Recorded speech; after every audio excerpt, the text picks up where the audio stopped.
هموطنان ملتم افغان شده، ای بی دیگران به گردنش بار شده.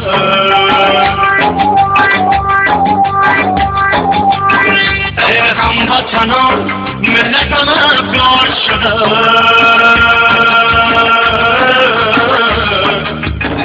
ای بی دیگران به گردنش بار شده.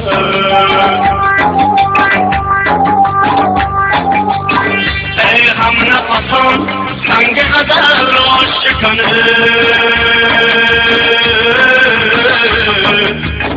خاک وطنم ز مرده بیزار شده.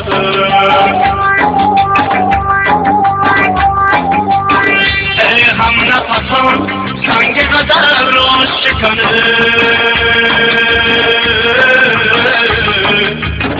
خاک وطنم ز مرده بیزار شده.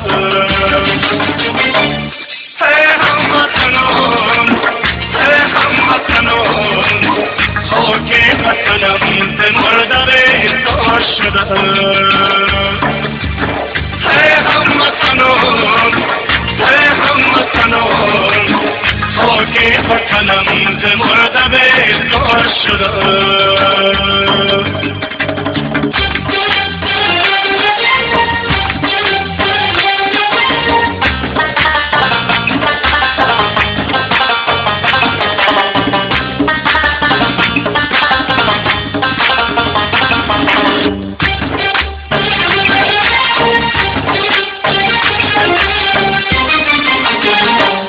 مرغ چمنت در چمن ویرانم،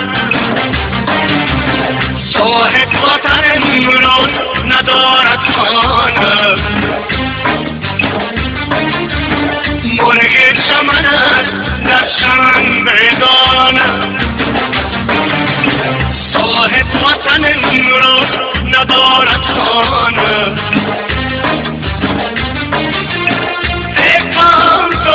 امید آزادی میں، ایکام کرو امید آزادی میں، تو سجدہ کنی قبلۂ بیگانہ. اے هموطنان، اے هموطنان، خاک وطنم ز مرده بیزار شده.